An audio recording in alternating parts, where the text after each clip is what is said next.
Welcome to the Way Podcast with your host, Bill Trofesky.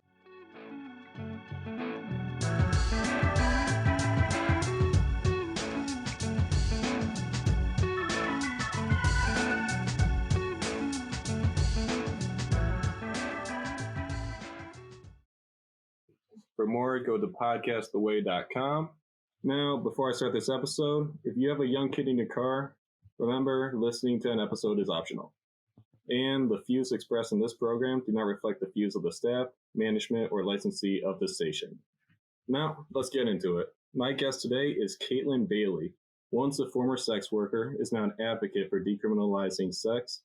She has written for Vice, among other names, and she is currently the Director of Communications for Decriminalized Sex Work, a national advocacy organization, and is the host of the Oldest Profession podcast. Now, Kaitlyn, please introduce yourself and tell the audience a little bit about yourself. Thank you so much for having me on, Bill. Yeah, as you said, I'm the host of the Oldest Profession podcast and a full-time advocate for decriminalizing the oldest profession. Nice. Yeah, it is the oldest, actually. Never really thought about that. So yeah, absolutely. It's one of the few jobs that's older than money. Got it. So let's start with the beginning. How did you get into sex work? Oh, that's not exactly where my life story begins. I started off as an advocate before I got into sex work, because I was raised in a pretty liberal household, but in a really conservative area, and so I experienced the abstinence-only sex education when I was 15 and 16 years old in high school. And there was actually a Baptist minister's wife who came in a nurse's costume.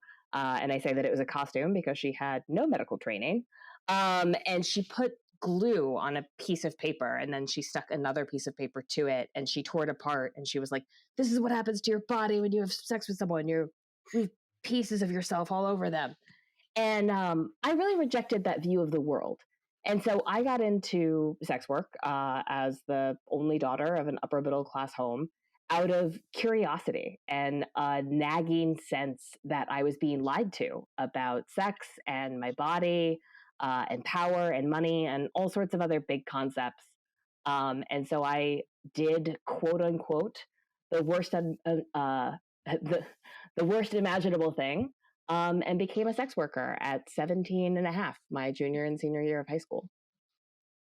So what makes you want to legalize this? I don't want to legalize it. I want to decriminalize it. I want to stop the arrests. I don't want to create a dystopian nightmare that only benefits brothel owners, which is what legalization is. The best example of that is the banana pants system that we have in Nevada, which is the only state in the union with legal regulated prostitution, and it has the highest arrest rate per capita in the whole country for selling sex, which is crazy to me. But yeah, Oh, sorry. How are people getting arrested if it's decriminalized or illegal over there? It's legal there. It's not decriminalized. So the only way to work legally in Nevada is to register with the sheriffs as a licensed prostitute, to be hired by a brothel where you have to follow a sort of dizzying array of state laws, county laws, city laws, and then house rules. You have to give your half your money to the house. You have mandatory STD testing, and the fact that you are a legal registered prostitute is a subpoenable thing, like a subpoenable fact about you for the rest of your life. So you can imagine how this plays out in custody cases or other civil cases. So there are a lot of good reasons why the overwhelming majority of the sex trade in Nevada is still happening in the black market outside of these tightly regulated, legalized brothels.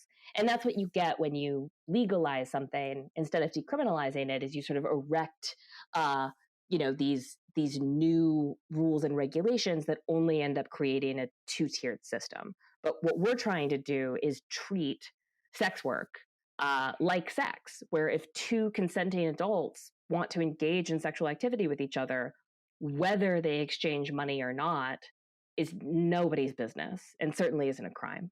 Got it. What I find odd is pornography is basically paying for sex, but with a camera. I mean, we certainly don't believe in criminalizing any forms of sex work, including the currently legal forms of sex work. But I will tell you that just because it looks easy doesn't mean that it is. And there's, a lot more going on with pornography than just somebody paying for sex. But yeah, I mean, it doesn't make sense to have it be perfectly legal for two paid actors, right, to engage in paid sexual activity, but then just because there's an exchange happening there instead of two actors being paid, it doesn't. Yeah, it's never made any sense. That makes sense to me. Well, the opposite. So you mentioned earlier STDs. I found a study from Huffington Post. 33 to 46% of HIV could be reduced if we decriminalize sex work. Mm-hmm. Yeah, absolutely. Decriminalizing sex work, the World Health Organization, Amnesty International, in addition to like the ACLU and a lot of other human rights organizations, all agree that decriminalizing sex work is the best way to improve health and safety, both by reducing STIs, including HIV/AIDS, and also reducing violence and exploitation within the sex trade. Because the way to help stop that is to take it out of the black market. And when people are no longer fearing arrests, or when they're no longer being prosecuted for having too many condoms, as they are in many states still in this country, then that's a way of improving safer sex practices and self-advocacy from sex workers who, of course, are invested in keeping their bodies safe. It was Huffington Post again, I believe. Yes, it was. 1 out of 3 prostitutes don't carry a condom with them because I read that it could get you arrested and charged. Yeah, police departments have been using condoms as evidence for prostitution for a long time, and it's a really terrible. It has a lot of adverse effects. That 1 in 3 number doesn't ring true to me, just because statistics about criminalized groups are always kind of questionable. So I have a lot of questions about sampling and who is asked. All of the sex workers that I know, and I know that I was certainly a stickler for protection. And I would say if you compared sex workers as a group to civilians, most STI spread is happening between folks that are hooking up recreationally. When you have a professional in the room, you increase the odds that protection is used and used properly. Got it. Yeah, you mentioned you don't like the statistics too. I found an article that said it's hard to get accurate data on stuff like that. So I'm finding these from sources for the audience, but it's hard to get accurate data because, again, this is all like under the rug, kind of all, if you get caught, you're arrested type stuff. So what kind of steps or what kind of goals are you putting in place to decriminalize that? Yeah, well, we have active campaigns in 3 states, and we're trying multiple tactics in multiple places. So, we're working with lobbying firms on crafting a strategy that's unique to each legislative body. In New Hampshire, we're really trying to educate lawmakers and pass a series of harm reduction bills. In Rhode Island, we're trying to pass a study commission that will engage local community members and local sex workers from, really have a robust group and a long-standing relationship with like Brown University and other institutions. So bringing them literally to the table is one of our highest priorities. And here in New York, we're trying to stop the walking while trans ban, or the arresting people for the practice of loitering for the purposes of prostitution, which is where the overwhelming number of arrests come from. Of course, this law is disproportionately used to target minority and trans communities, and we think it's unconstitutional. It's the female stop and frisk, and it should be stopped. So we're trying to stop the walking while trans ban, and we're trying to expand vacatur, making it easier for people who have been arrested, who have been victimized in some way, to have their criminal records erased, so that it's easier for them to leave the sex industry, to leave the black market, and find employment elsewhere. You said Brown University. Anything going on with UConn over here in Connecticut?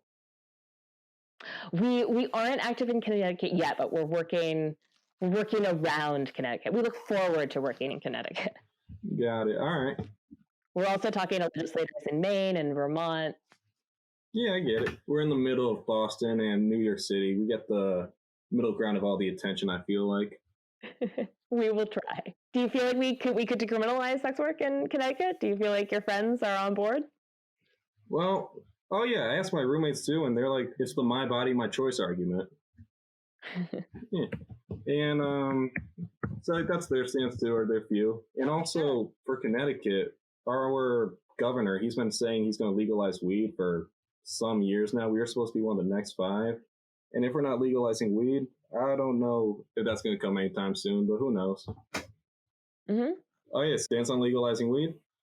Well, I certainly hope so. What about something like DMT? Oh, definitely pro. The exact extreme of it. No, I mean, I think that DMT has a lot of therapeutic uses. And I just know what prohibition does to markets. You know, when you push something into a criminalized underground, you make it safe, you make it less safe, right?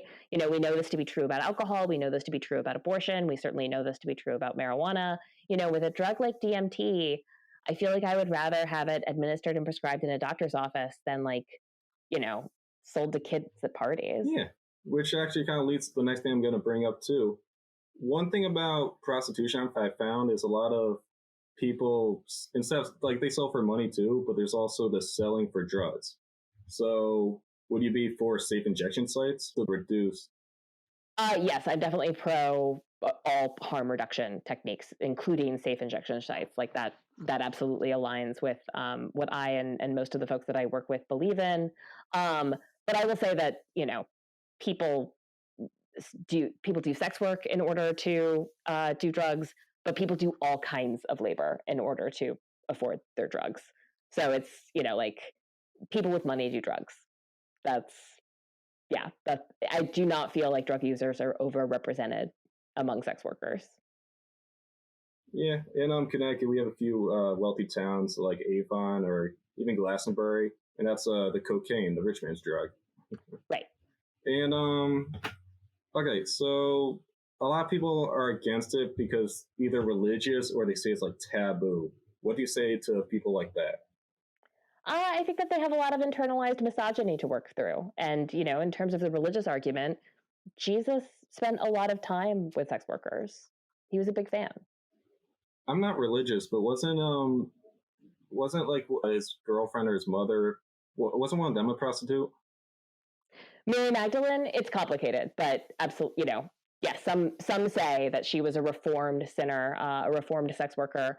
She's certainly regarded as one of the more prominent early ministers of the Christian church. And whether she did sex work or not, Jesus demonstrated over and over again that he was willing to look past those particular sins. Nice.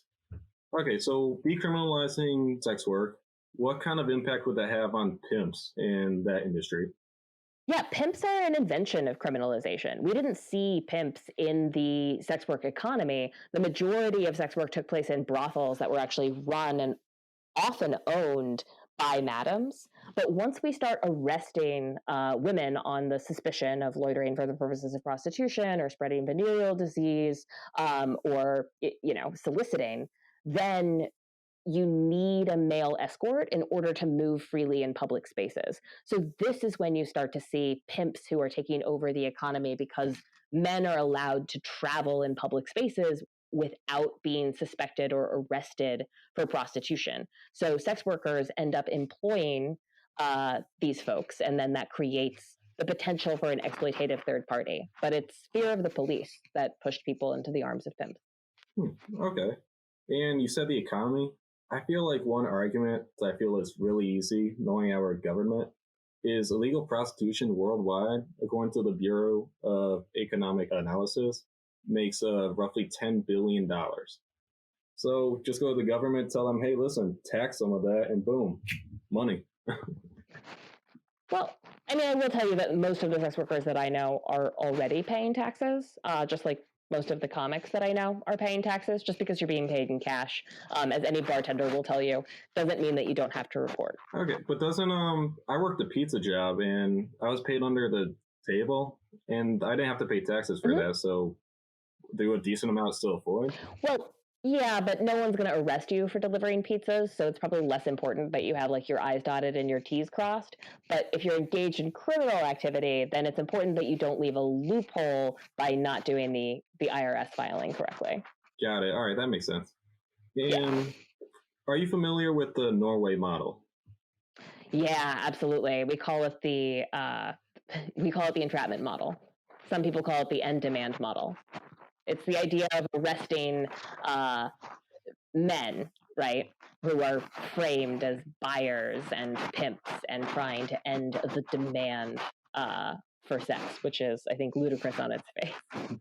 Yeah, and it's still legal for the prostitutes, right? Well, what they say is that it's decriminalized because they perceive all people engaged in the sex trade to be victims. But this narrative makes no space for the lived experience of sex work, which of course is complex, right? All genders, right, both sell and buy sex. This is not an economy where only, straight men are buying from straight cis women. That's not what the ecosystem of sex work looks like. There are no clear lines between victims and villains, right? It's interconnected systems of people who are, referring each other in a black market. And so the police and some folks in the anti-trafficking world would really like to frame themselves as rescuers, but more often than not, they are putting vulnerable people in handcuffs. Got it. So I went in demandabolition.org to find some arguments against legalizing sex work. And one of their arguments is the Norway model because they say it cut it down prostitution by nearly half. There's no evidence to suggest that drop sustained after an initial drop. Most researchers agree that demand has returned. But what we do know is that the impact of that drop was not good for sex workers or victims of trafficking. I think it's important to remember that at its core, sex work is a sales job. So if you liberate somebody from their customer base, you haven't actually helped them so much as you've given them a whole new set of problems to solve. What we've seen in end demand, even if they're able to reduce demand by half, the only metric that matters is that violence against sex workers increased. You saw more sex workers die because they were more desperate than they had been before these laws were implemented. And the fact that their clients were criminalized provided them no protection from law enforcement. So when you criminalize clients, you make it easier for them to pose as predators, right? To tell somebody that they're not going to give them their real name because they're afraid of being arrested, rather than they're trying to hide a violent history, right? Luring a sex worker to meet them in a more vulnerable location because they claim they're afraid of being caught by the police, not that they want to get you out of your comfort zone. And it's hard to tell the difference between someone who's scared and someone who's scary. So when you shift police focus on the demand side or the client side, all you end up achieving is making this business more dangerous for the people involved in it. Got it. And to back up that claim too, a 2014 paper by the National Bureau of Economics again found a 31% decrease in rape and 39%, well, this is STD, but 39% fewer case of female gonorrhea after Rhode Island decriminalized indoor prostitution. You've heard about that? Yeah, absolutely. Rhode Island decriminalized indoor prostitution between 2003 and 2009. During a sort of combination of advocacy work on behalf of, on the part of Coyote, legislative kind of oversight, and judicial decision. But between 2003 and 2009, it was widely known that indoor prostitution was not a crime. And during that period of time, you saw a dramatic reduction in the female homicide rate, which I think is remarkable, and in the instances of gonorrhea. And all of this is backed up by the research that we see coming out of New Zealand, which fully decriminalized adult consensual sex work in 2003, and everything that we know that research from the World Health Organization and Amnesty International has backed up. And that's why they believe that listening to sex workers and stopping the arrests is the human rights approach here. All right, to make sure I have the definition right, when you say decriminalize indoor prostitution, is that just like being inside or? Yeah, we believe in decriminalizing all forms of prostitution, like no matter where they happen. But what happened in Rhode Island was they decriminalized indoor prostitution. So outdoor solicitation or loitering for the purposes was still a crime in Rhode Island during those years. Got it. And all right, you mentioned New Zealand. I've found that 8 countries in Europe actually have it legalized or decriminalized. And Yet remember, those are not the same, right? Legally licensed brothels is a radically different situation than just not arresting adults for doing grown-up things with each other. got it. And what have we seen with Amsterdam with the red light district? That's an example of a legalized and regulated system, but it's an example of a legal regulated system happening in a country that doesn't experience a lot of whorephobia. I would say that mostly what you see is power concentrated in the hands of owners and managers. You see a fiercely competitive market with sex workers, competing for space in the red light district, and increasingly, you've seen that the existence of the red light district and the sort of like corralling of sex workers all into one geographic location has left them vulnerable to outside attacks. There are moral squads and there's advocacy around shutting down the red light district in Amsterdam. And so, for all of those reasons, I think that it's an imperfect model and isn't something that we should be trying to replicate. Got it. Okay, so I'm gonna tell a little story. So a few weeks back, maybe a month ago, I was gonna have this girl on my show who was arrested. I forgot where, but well, I couldn't share actually, even if I knew. She was arrested in a sex trafficking ring, and she was in jail for 6 years, where she ended up going clean from her drugs.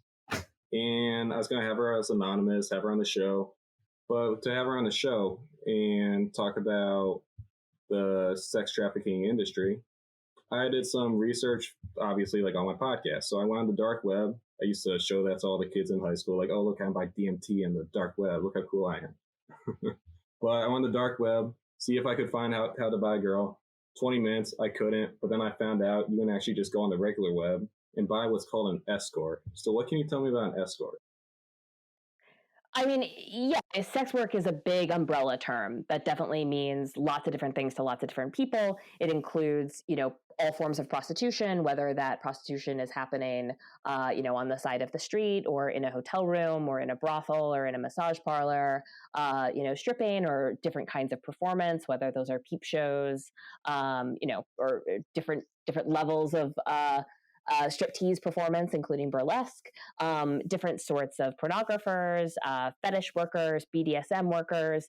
I'm trying to build a political movement, so I want to include Hooters waitresses. So there's a lot of different kinds of sex work that is considered sex work. Now you're asking about escorts in particular, and like what the fine print is on what that means. Is that the question? Yeah, isn't that just a legal version, or not legal, but I'll let you explain what it is. Sure. So, I mean, we arrest poor people for doing crimes in this country, right? It's not like, poor folks smoke more weed than rich people do. It's just that they get caught more often. And that's certainly true in the sex trade as much as it's true in anything else, right? And so escort is sort of a way to indicate high end. So you're dealing with a wealthier clientele. What escorts will say is that they are charging by the hour and not the act.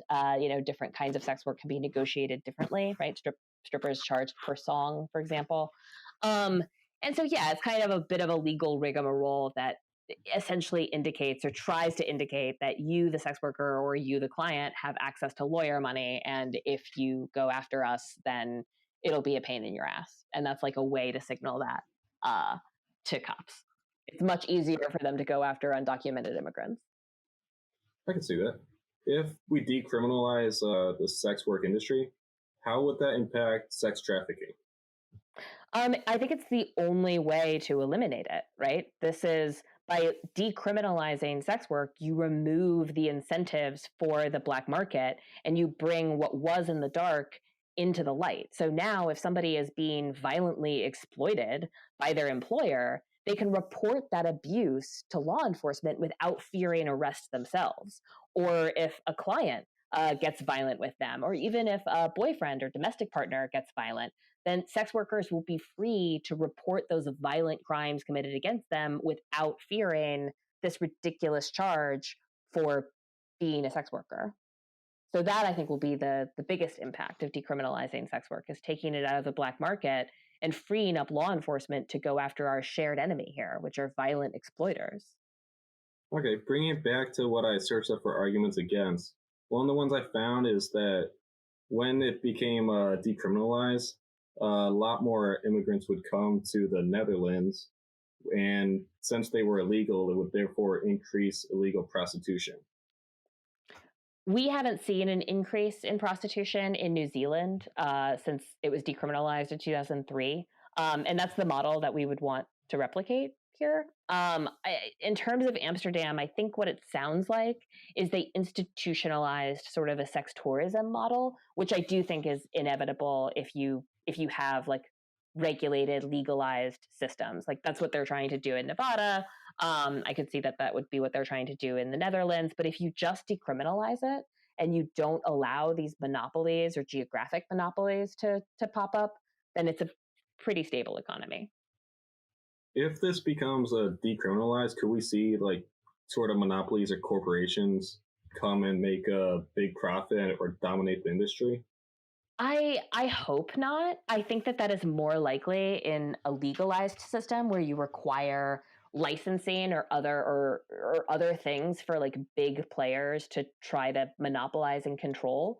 But if you just stop arresting adults for engaging in consensual sexual activity with each other, then it can stay in the sort of micro economy. But if you force people to register, or if you force sort of onerous regulations, then you kind of force people to like download an app or go through whatever, third party corporation is willing to take on those regulatory burdens. Is that why you're for decriminalization versus legalizing? That's exactly why I'm for decriminalization versus legalization.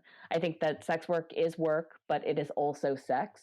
And any effort to regulate it is an open invitation for government agencies and regulators to poke into the consensual lives of adults. And I think that when you allow that, you're not living in a free society. Got it. My barber has the same view with weed. Different topic, but still decriminalized versus legalization. So Yeah. another of the arguments is it's exploitative, or you're taking advantage of these people that basically can't find another job, so they're forced to become prostitutes or sex workers. I mean, if you think that prostitution is exploitative, boy, do I have bad news for you about capitalism. Um, yeah, like work is the idea of doing things that you otherwise would not do for money. Um, I personally think that it is laughable to suggest that engaging in negotiated consensual sex with another adult is more exploitative than being a soldier or working in a mine or working with dangerous chemicals or working in a slaughterhouse. I think that there are a lot of examples of deeply exploitative, violent jobs in this country that we don't bat an eye at. So, my question to somebody who would raise that is, are you really concerned with the safety and health of these supposedly poor sex workers, or are you interested in policing the sexuality of women?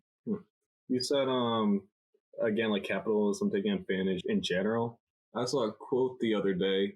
If you have to earn a living, that means you don't deserve to live in the first place. Yeah, I mean, I think that there are a lot of better ways of organizing societies than, around what you can extract, what value you can extract out of people. And I think that we're starting to sort of brush up against the limitations of that. And this is building off of the moral argument or the exploitative argument. But what do you think of the audience that says you shouldn't have sex until you're married? I believe in personal choice, and I would never get in the way or denigrate or, anybody who wanted to make that choice for themselves. I just don't want to live in a country that forces that legislates that, because now we're living in a theocracy. Do you have any bad stories you can share about some other sex workers in the industry right now?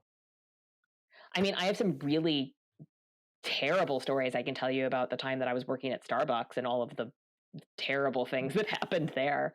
But I don't like to share other people's trauma stories. I invite people to check out, other people's podcasts or read their memoirs. But yeah, I mean, bad things have happened to me in every job. I've worked in entertainment and politics, and sex work in the food industry. So I've been exploited in all of the ways. When you say Starbucks, was this relating to sex work, or was this just Starbucks in general? No, like literally working at Starbucks, where my manager expected me to clean up human feces for $9 an hour, and I wouldn't consent to that, which was something that nobody would ever ask me to do as a sex worker. Yeah, what did you say? Did you just like walk out, or like just a straight up no? I mean, I said no, and then he told me that I had to do that, and I told him that that no, that was not true, and yeah, I walked off the job. I don't blame you there. Yeah, but it's like, but we ask worker. The only reason that I was able to walk off the job is because of my privilege. Like I come from a middle class, financially stable family. Like I just knew that true abject poverty was not going to be my worst case scenario, that my worst case scenario would be, asking my parents for support. But there are millions and millions, the overwhelming majority of people in this country don't have that option. And so they stand there and they clean up the poop from their manager at Starbucks. But that dynamic is not unique or especially overrepresented in the sex industry. I think that we have this idea that like prostitution is this inherently exploitative thing, and we can't see the exploitation that's happening all around us all of the time. Got it. So I went on Vice.com and I read your article about the first time being paid for sex. Any anecdotes that you want to mention for the crowd? I mean, I encourage people to read it. I'm still proud of it. While going online, I found that prostitution is actually one of the most dangerous professions in the world, where 204 out of every 100,000, this according to hg.org, are killed. Yeah, I mean, I think that's the direct result of criminalization. I know that those stats aren't true in. Sorry, I just burped. I know that those stats are not true in New Zealand. I think the thing that makes sex work dangerous is not the sex. It's the fact that this is a criminalized and stigmatized profession. Serial killers, predatory police officers, predators of all kinds feel like they can, essentially prey on sex workers, not because our work is especially dangerous, but because they think that society doesn't care about us. And in many times they're right. There's a disgusting practice here in the US of police departments marking NHI, or no humans involved, when the victim is a sex worker or a drug user or a homeless person. And that deprioritizes the cases. So serial killers, like the one that is still possibly running rampant on Long Island, those cases go cold. Yeah, you got nowhere to go to. So basically, those people, they're like, hey, I can do whatever I want. Yeah, sex workers in New York tried to negotiate qualified immunity in order to report evidence against an active serial killer who was working in Long Island. And Suffolk County Police would not grant sex workers who were anonymous that wanted to come forward with tips, because they would rather arrest grown-ups for making each other come than an active serial killer. And that, I think, tells you everything that's wrong with the criminalization of prostitution in this country. I mean, maybe it is the same, but what about drug dealers? Do they get the same treatment, same thing with New York? Yeah, I mean, I think that like when you're looking at a criminalized economy, there's more violence there. And I know that, like, for example, one of the most dangerous legal jobs that a woman can do is work at a liquor store, which is another kind of drug dealing that's like, on the upside of the market. So yeah, I mean, I wouldn't surprise me if drug dealers and sex workers had similar rates of violence committed against them. What do you think of OnlyFans and that's rise in the market? I mean, I think that OnlyFans is, I've never worked on it, so I wouldn't consider myself an authority on the platform. But I think it's an example of what happens when you push. There's been a massive disruption in our economy, so I think that people who have never turned to sex work before are turning to that now. I think that OnlyFans has been flooded with new users and less demand because of what's happening with the economy. And I think that the platform itself is disincentivized to protect sex workers. And so I think the new rules and regulations are about, part of a continued pattern of platforms that were built by sex workers and for sex workers, sort of trying to get rid of sex workers in order to protect themselves from liability. Right after the passage of SESTA-FOSTA in 2018, the Earn It Act is, of course, making its way, through Congress. I think big tech companies are looking at criminal markets like sex work, right, like drugs, like the dark web that you were talking about, and recognizing that these are liabilities, right? That having so that sort of like further pushes sex workers underground, right? As the spaces that we use to safely screen and schedule clients disappear, we turn to other darker corners of the internet or literal corners to ply our trade. What's the Earn It Act? I've heard that in the news. Yeah, the Earn It Act it's an anti-privacy law that's being pushed through by Senator Lindsey Graham under the guise of cracking down on child sex trafficking and pornography. But it essentially would try to end the practice of end-to-end encryption and giving government a backdoor to peek into all of our correspondence. Which of course has, I think, a lot of predictable negative outcomes. Got it. I believe I'm out of questions. Is there any final message for the audience that you'd like to share? I mean, sure. I encourage folks to check out my podcast, The Oldest Profession. New episodes are available now. And to rethink what they think they know about this issue. It's interesting to me that a society that recognizes that this is the oldest profession also holds on to the lie that it can only be one thing. Sex and work are both many things to many people, and nobody was ever actually helped by being put in handcuffs. All right. Well, then, thanks for coming out. This is The Way Podcast. For more, go to podcasttheway.com. And as always, deuces. Thanks for having me.